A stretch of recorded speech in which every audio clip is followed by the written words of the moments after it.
So I've been getting a lot of questions lately about those landscape sketches, those morning warm-ups, and a lot of the questions are about brushes, or how I have them set up, and kind of how I'm thinking about them, the hows and whys. So like I want to kind of go into that. Most of those landscape sketches that I've been posting recently, they're pretty much 1 to 3 brushes and then a smudge tool. The main one is this just default chalk brush, and with this one you can get little crisp hard edges, and you can change kind of your hand movement into more of a like a feathered or dab type of a stroke to get softer edges, and have smoother transitions and value, that kind of a thing. Um, Within this brush, I have some that are really opaque, like that one I just used. But this is still using black, still with that same level of pressure, but it's going to apply that paint in a really transparent way. So more like a wash. And with this, the texture is going to be a little bit more subtle, uh, and you'll be able to get softer transitions, softer edges with it, and even though it's the same brush, right? And uh, I think about it in kind of those 2 ways, where you have some that are opaque for harder edges, solid chunks of value, more sculpting the form out. Uh, and then I have those more transparent ones where I'm thinking about it more like a wash or a glaze, and doing more subtle things with it, right? And with just this one brush, you can get lots of different like texture qualities, so you can dab it down for really severe, uh, you know really strong texture, uh, or you can use one of these more transparent ones, uh, to get really subtle texture, right? And you can get it to where you paint so finely with it where you can hardly even see the texture. So you can get really soft stuff, and really hard stuff, all with this same brush, right?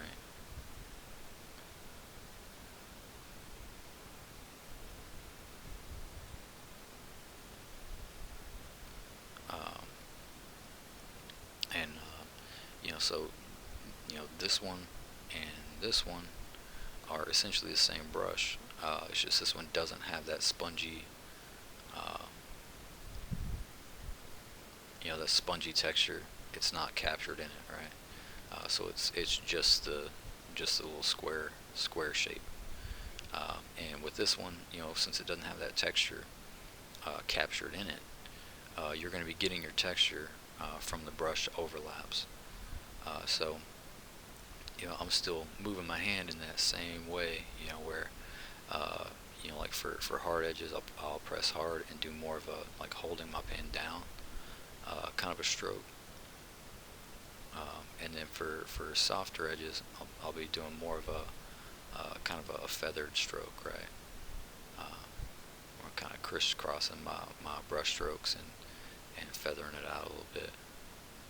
So you can get hard and soft edges, uh, with that same brush, and you can but I'm thinking about it the same way as that textured brush. It's just to get the texture out of this one. It's more about that, that overlap, right? The brush overlap, that square shape crossing over itself.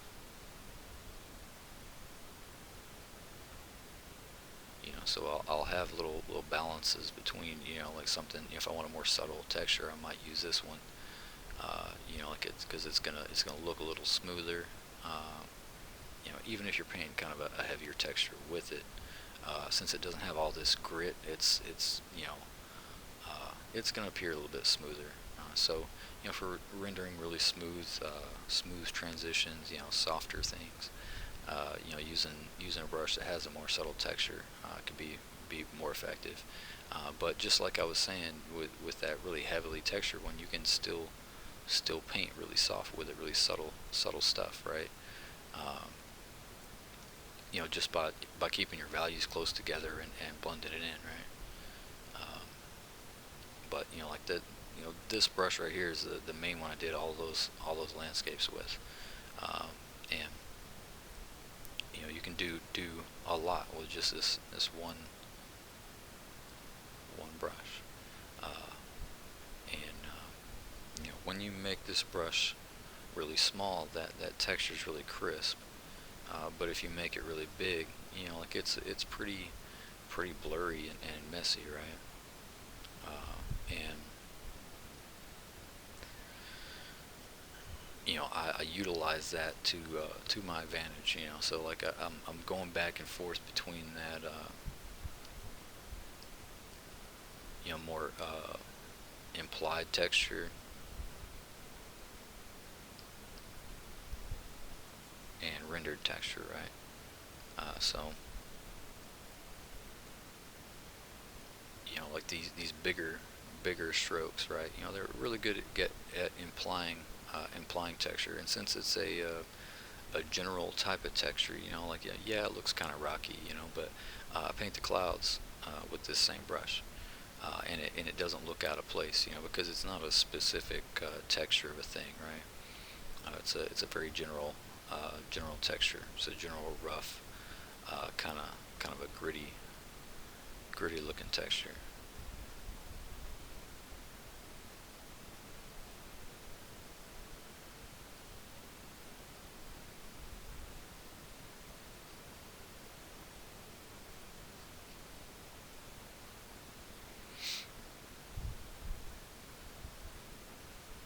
So I would paint, the clouds and stuff with this same brush, uh, and it doesn't look out of place. Like even though it's the same texture that I painted that rock with, right? Uh, since it's a general texture, it still looks pretty natural in that image, right?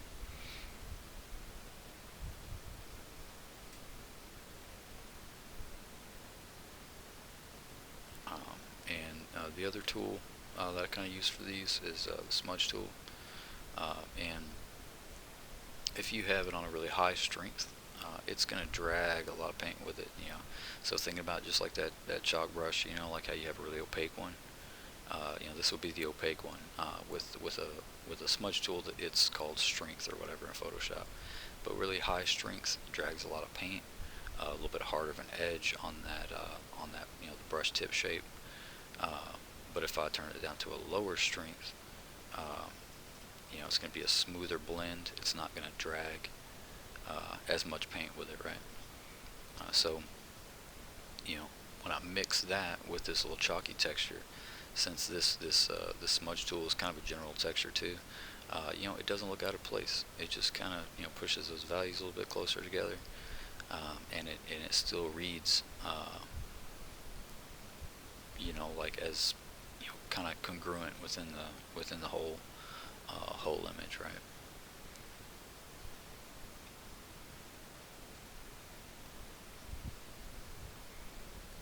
Since this shape right here is a square, it's kind of this shape. To make a really hard edge, like a really pointed edge, I have to make my brush really small, right? And even when I make it small, I'm still getting that kind of square piece on it, right? So sometimes I'll use a brush that's able to make that point better. Essentially this is the same brush as that one. It's just instead of that little square shape, it's in a hard round brush and squeezed to an ellipse. And so I can keep my brush really big and still get a really sharp point on it, right? So uh, with brushes like this that are kind of at an angle, I think about it like a pencil or something, right? where you can paint with the point of it. But you can also paint with the side of it. And with that square one, I've got them kind of tilted. I've got different ones tilted at different angles, so I can paint along forms in more comfortable directions. So like changing your like spinning your sketchbook around, to paint more comfortably at that angle, right? And even with texture, I think about it like a pencil or something, where you use the side of your pencil, you can use the point of your pencil, you can do stippling, you can do hatching, use line weight to indicate form, use that broad side to make these big sweeping strokes. Uh, you can use hard leads, soft leads, graphite powder, and draw on textured paper and smooth paper or toned paper. And the thing with digital is you can save all of those different things as you can think about them independently as different tools, right? Uh, and save a brush at several different angles or different levels of feel. And so that's where it can get kind of confusing and daunting and stuff. When it comes to trying to, well, what brush do I use? That kind of a thing. Uh, and with these brushes, like it's about the knowledge behind it. I'm not thinking about or kind of how I think about brushes is that I want the tool part of the process to disappear, right? So I'm not really thinking about the tool so much as just the values and edges and the fundamental stuff, like what I'm actually painting, not what I'm painting it with. Uh, and if you've had heard people say, like when they ask that, what brush do you use, and they say, oh, brushes don't matter. That's what they're saying is like it's the knowledge behind it that matters. Like they're not saying, oh, hey, if you use a round brush, you're a better painter. Like because that's just as silly as thinking a chalk brush is going to make you a better painter, right? Or a big brush set's going to make you a better painter. So it doesn't matter if you use one or like a ton of brushes. It's the knowledge backing that up that matters, right? If you're wanting to be a really skilled guitarist, right? But you've never touched a guitar, you're going to play just as bad on one. You pay some monk to carve you a guitar out of the tree of life. You're going to play crappy on that one, just as crappy as if you went to Walmart and got a little kid's guitar for $49.95. You don't have the knowledge. You don't have any experience or knowledge or understanding of music or how a guitar works. Uh, you know, and so say it's like a violin.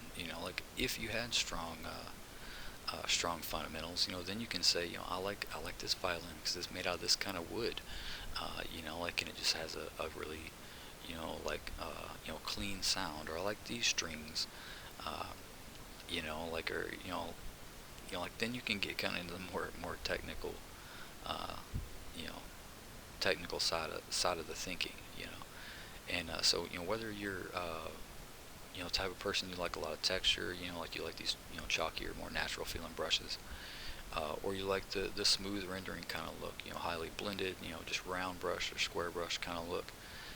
It's still the fundamentals behind it. It's the knowledge behind that tool that matters. Um, because fundamental knowledge is going to increase your skill level with all tools. Increase your effectiveness with all tools, right? And so like I know a lot of people can kind of think about these rules, and they feel like it's constricting. I don't want to think academically about art, because it kills my creativity. That kind of a thought, but I don't really see those rules as chains. I see them as keys.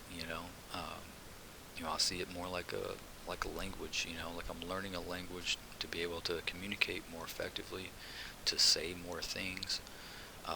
It's like, say you wanted to be you want to write this beautiful poem in Spanish. If you only knew three words in Spanish, like there's only, that poem's only going to be so good, right? not a whole lot you can write with only you know with the knowledge of only 3 words, right? But if you took time to learn that that language, right, and like learn uh, like all of those words and all the subtle things, then you'd be able to write a really beautiful poem, right? So like that's kind of how I view those rules. So they're not a enslaving type of thing. They're a liberating type of thing. They don't make you, they don't limit you. Like they set you free, right? So you can paint what you want to paint, do what you want to do, to the level you want to do it at, and so that's kind of how I think about it. But just like you take people like Dwayne Johnson and Arnold Schwarzenegger. Not every person that cares about their health and likes working out thinks like that. They're not that hardcore, right? There are people they care about their health. They take their little morning walk, and so not everybody has to think super seriously about art, right? Uh, but if you want to get to those higher levels of understanding and skill, there's not a shortcut. Like you can't have both. You can't have the high level of knowledge and skill without putting in the work that it takes to get there. So that's kind of something everybody has to decide on their own. Whether the hard work part of it is worth it to them. Like uh, like that's when it kind of goes from like thinking of it. One is thinking of it kind of more as a hobby, an emotional, fun thing, expressing yourself. And the other part is kind of viewing it like a craft. Where it's a skill that you're honing and trying to push forward, and become more knowledgeable and effective with, right? So not everybody who you can totally just have fun with art and not think about those rules. I think art's for everybody, and it's a really healthy hobby. You can just open your little sketchbook and draw free of pressure and stress and worry, and not think about the rules. But like that way of thinking, it's only going to take you so far, as far as knowledge and skill, right? So if you don't care about that, that's fine. If you do care about it, there's not any shortcuts. You gotta put the work in.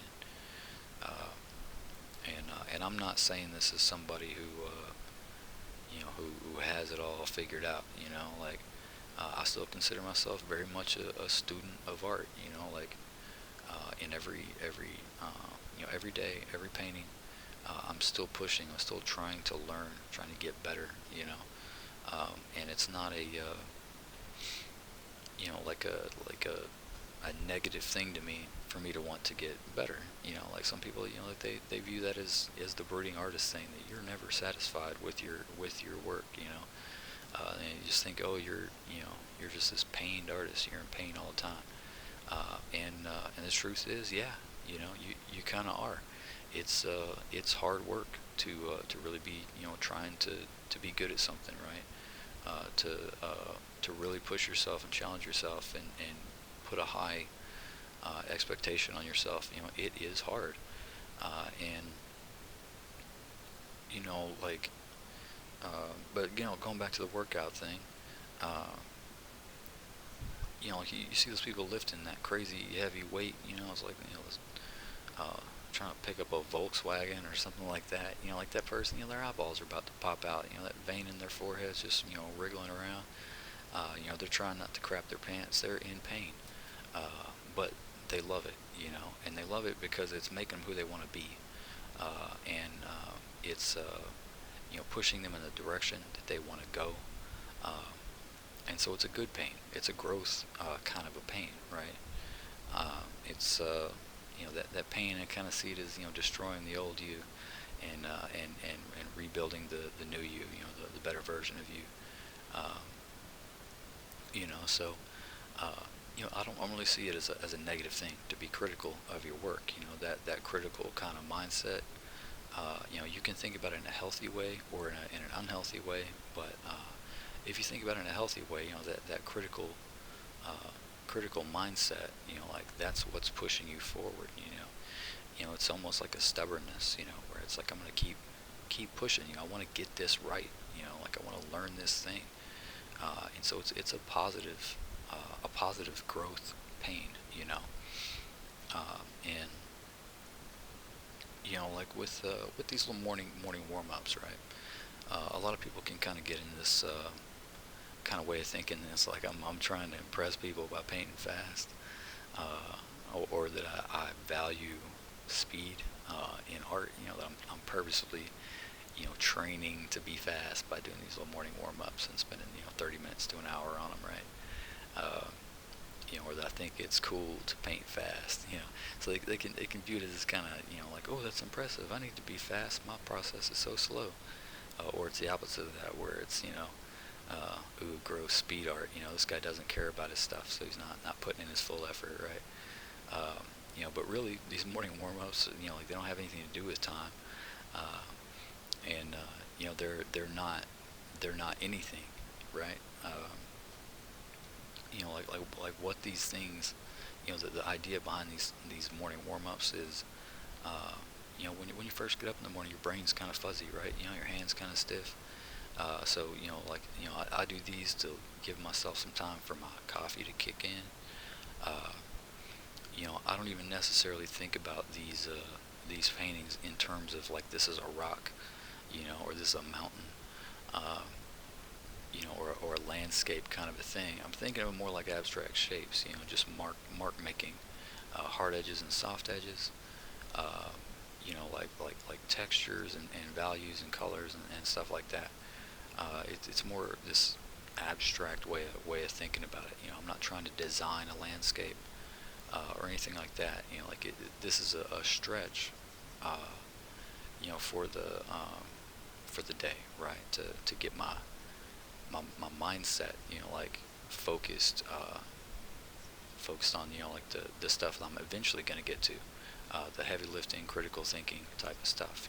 This, like I'm intentionally not caring about this. I'm intentionally not thinking critically. Not on a conscious level at least. So this is all intuition, muscle memory type stuff. Uh, these aren't portfolio pieces, or like I would never turn something like this in as a final for anything. Uh, like I'd never give a client something that I just threw together in this way. Like whatever amount of time I spend on something, uh, it's always down to the quality. When it comes to client work, if I have a deadline, I'll take that full deadline to uh, to do the best possible work I can, right? But with these morning sketches, like I intentionally just make marks intuitively and push paint around. And I do give myself a time limit on it, but it's not so much that like I'm trying to practice painting fast, or like I want to see how fast I can paint this thing. I'm not thinking about speed. I am thinking about time, but I'm thinking about it more like, okay, I've got other stuff I got to get to in the day. So I'm only going to do this for an hour, and then I got to get to work. If your goal is to go to the gym and work out, you can't stretch all day, right? So that's what these little quick things are. Like they're not anything ambitious. I mean, these are just some little pointy rocks, right? Pointy, uh, kind of organic, shapy kind of rocks. There's nothing ambitious about them really. And I'm not trying to design anything. Like I mean, intuitively probably I'm thinking about shapes and some like I am thinking about it. But it's more on an intuition type of level. A muscle memory type of thing, right? It's not really conscious choices and bigger critical thinking decisions, right? But that's on purpose, because uh, I feel like, I've heard a lot of artists, talk about burnout and stuff like that, and some of it, is kind of chalked up to, oh, I paint too much, or not taking breaks, or like doing too much client work and that kind of thing. But that's kind of how I think about it, is kind of like that workout thing where, you have days where you do the heavy lifting stuff. You're focusing on building muscle. You lift the heavy weight. It's more about the weight than the reps, right? And I know I'm not a workout type of person. It's just this good analogy. But like you have days where you may go running and focus on the cardiovascular side of things. Sometimes it's the nutrition side of things. Sometimes it's just taking a day off to let those muscles rest. But it's a balance type thing. If like stuff like client work and personal, like portfolio work, that to me is the heavy lifting. That's the stuff where you put the most effort into. It's the high pressure stuff, and I love my job, but I do feel pressure with professional work, and it's a good kind of pressure. It's me wanting to do the best possible art I can for that product or for that client. Like if I'm getting paid for something, I want it to be, the best I can do. I want to make my clients happy, and but that's the heavy lifting part of it. And if all I was doing was that heavy lifting stuff, the high, creative energy cost stuff, eventually, like if you're not thinking healthily about it, you can attach that stress, that pain or struggle, whatever, you can attach that kind of negative feeling to your art, and it can cause you to have this trigger where every time you think about art, like you think about that stress, and that anxiety and worry of your skill level and quality, and never be good enough, and like that kind of thing. Uh, and so doing stuff, like balancing out sketches and studies, and drawing from reference, drawing from your head, uh, like doing more painting things, more drawing things, short-term projects, long-term projects. Having a little bit of balance can keep you from overloading yourself. And so this right here, this is really low creative energy thing, right? Low stress. Uh, so this is more like like a light jog, right? This isn't trying to bench press 300 pounds. Uh, so this is kind of giving my creative energy, like a little bit of rest, right? Where I can have some fun making some marks, pushing some paint around, and just have a little bit of fun painting that doesn't have a bunch of pressure associated with it. Uh, and because I mean, even a job that you really love, like you're gonna have days where it's hard. Like if you want to be good at your job, it's hard work, right? And but like with any other job, you can work too hard, and like a lot of, I think, burnout and problems, with feeling inspired or motivated. I think most of that just comes down to your thinking. It's like you look at these really established, highly skilled artists. People who you look at their CV and they've worked for every big company. And they've been doing professional art for years and years, and they have like fantastic looking work. You can look at that person's stuff and be discouraged and think, like, man, I'll never be that good. Like, you look at your stuff next to theirs, and it just, it's like, oh man, I just suck, right? You can think that way about it, or you can think, like, man, like, I love that stuff. I cannot wait until I have that level of knowledge and that level of skill, and it can be this motivating thing. It can be a fire that you use as fuel to propel you forward, or it can be a fire that you use to burn yourself to a crisp.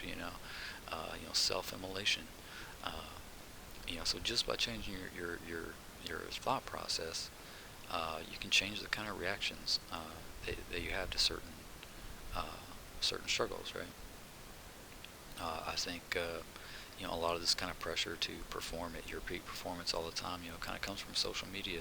Like I still know people that some are pretty established artists, but they still equate their self-worth uh, to that number, right?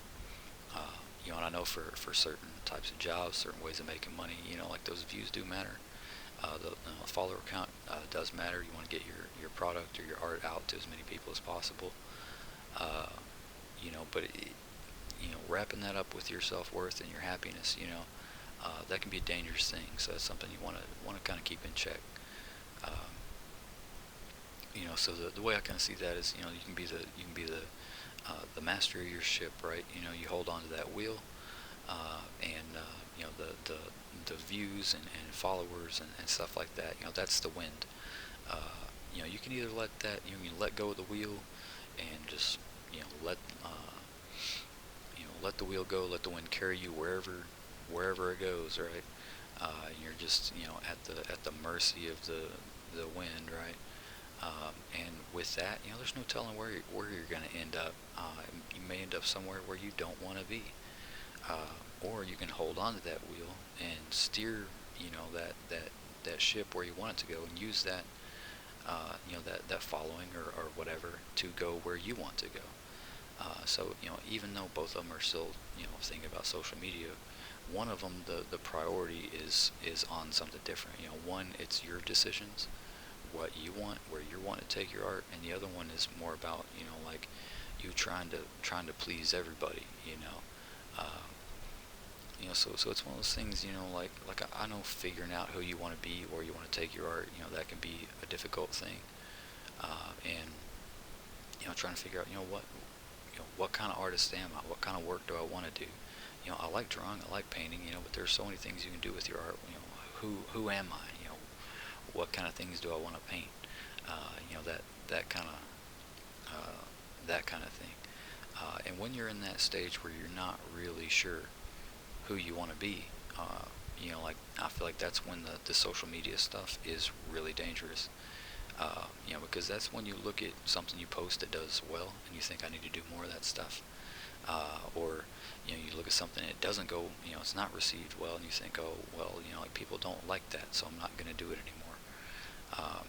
And so it's really easy to get to this point where you're not even thinking about your goals, your direction, who you want to be. Um,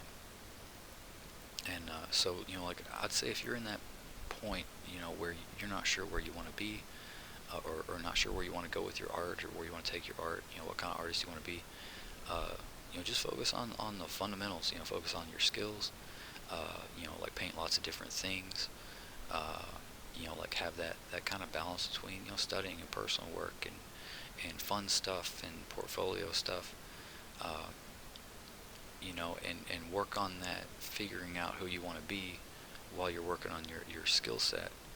Uh, and I think that's would be a more healthy way of going about it than worrying too much about those numbers, right? Like right off the bat. Um, and like I am a little maybe a little biased in this because I don't really I've never been super into the social media stuff, or really been great at marketing myself, or anything like that. Like I used to post a lot, and these days it's like I'll post something once in a blue moon kind of a thing. Uh, but like that's just kind of a personal choice, I guess. But so just changing your thinking can make painting the same action, the same thought process, as far as your painting, trying to get better at painting, but just changing kind of the priority of your thinking, or what you place certain emotional weight on, what your focus is, your goal, how you attach uh, your worth to different things, can totally change the experience. Can make it a really pleasant experience, or can make it miserable, right? So I don't know, my thoughts have been all over the place with this. Uh, but yeah, I'll talk about the painting a little bit since I've just been rambling. Uh, so I'm doing this all on one layer pretty much, and just when I make kind of big changes, I'll just duplicate the layer, turn that one off, and so it's like saving different stages of the painting, right? Like if you'll notice, it's like in here, like say this is the focal point. That's got a lot more of that kind of render detail. It's focused more on the stroke and the material of the rock. But then you have stuff like back here, it's just from that initial sketch part of it. Like the big marks. So that's kind of like if you were painting traditionally or drawing traditionally, like that's like the paper texture showing through or the underpainting showing through. And then this is where we painted opaquely and actually thought about that material, right? And so you can really push focus this way, and really kind of control where you want the viewer to look. All this stuff kind of back here, it's textured. There's some hard edges and soft edges back here, right? But up here, the contrast, the values kind of closer together. The texture is not as harsh, not as crisp as it is in here. There's a lot of stuff being kind of pushed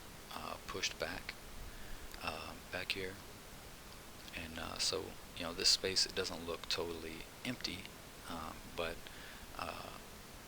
like it kind of reads as like there's some mountains or something back here, right? More of this stuff, more pointy rocks and that kind of a thing. But it doesn't take away from this, from what we're saying. Like, hey, look right here. So that this is kind of how I think about these sketches. Like they're nothing ambitious. Like they're not landscape designs or anything like that. They're more abstract things. They're shapes and values and just little things I'm pushing around to get my brain awake and in the mindset to paint. Uh, to get to work, right? And it's a low cost, low creative energy cost thing. So like it's not gonna burn me out. Like doing these little things. So and like it's something that eventually, if I wanted to take it to a finish, I could. Like I can just save it, and come back to it later, right? But most of the time I don't. I can post them most of the time. Sometimes I don't even save them. I'm just like, okay, I'm done working out, ready to get to work. So I'll just make a new layer on top of it, flatten it down, and get to work. Uh, so they're nothing like too serious. Nothing I'd be like, here by my print, on my 30-minute pointy rock. You know.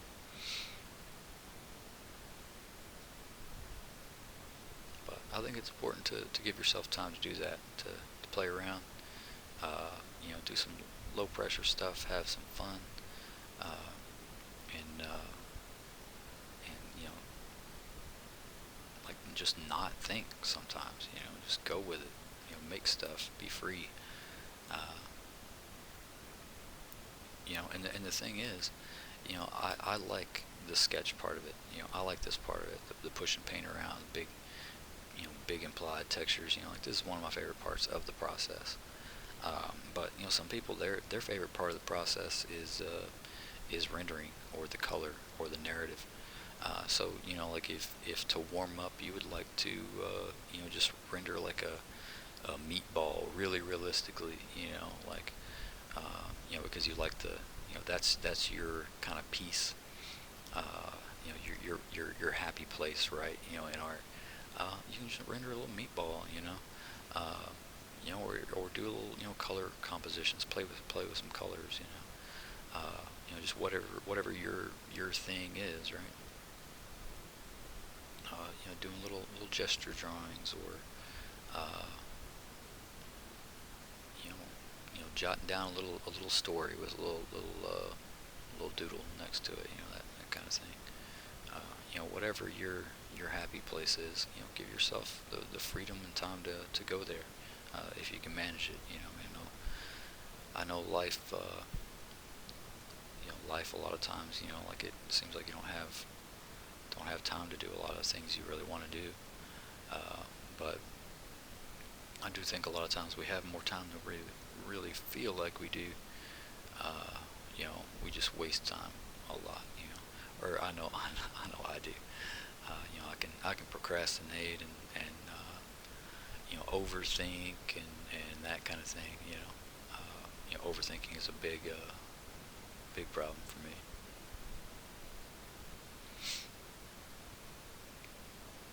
'Cause I think sometimes overthinking stuff is actually more dangerous than underthinking. Because at least if you underthink something, you'll still make a decision. Maybe based on impulse more than wisdom, but at least you make a decision, right? But if you're an overthinker, sometimes you just think so hard about everything. Look at that thing from every different angle.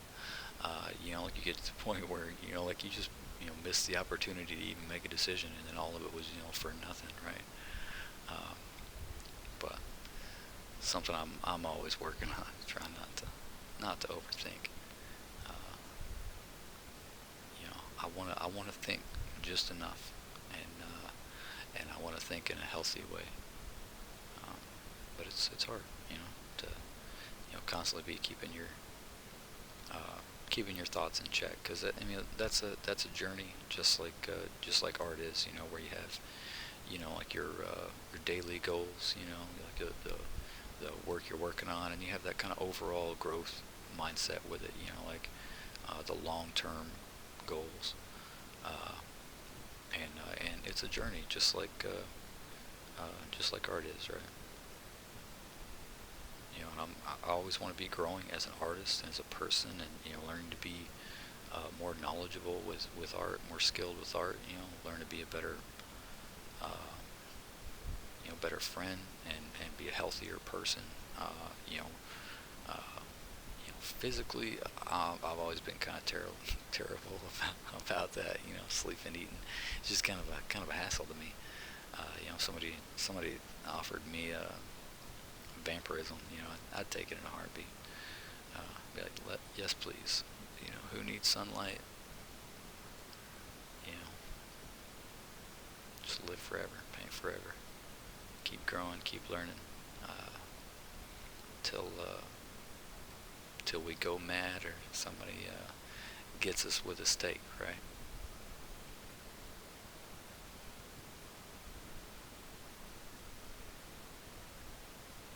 But anyway, I'm gonna quit rambling. Uh, so what we have here is a pointy rock, and essentially what he's saying is like, hey, I'm kind of pointy. I'm sitting here basking in this beam of sunlight, and I'm so jagged. Uh, I'm just an angry monolith. Uh, you know, and that's it. It's not even really a thing, right? But anyway, I don't know if this was helpful or not. I know I rambled a lot. Uh, my focus is either laser focus, or like a butterfly going through a field, just all over the place. So I don't know if this made any sense or was helpful at all, but I hope so. And if not, just do your thing. Keep trying to search for resources and stuff like that. There are people who say uh, you know who are a lot more eloquent at getting these kinds of thoughts out. So uh, so yeah, just have a pleasant day,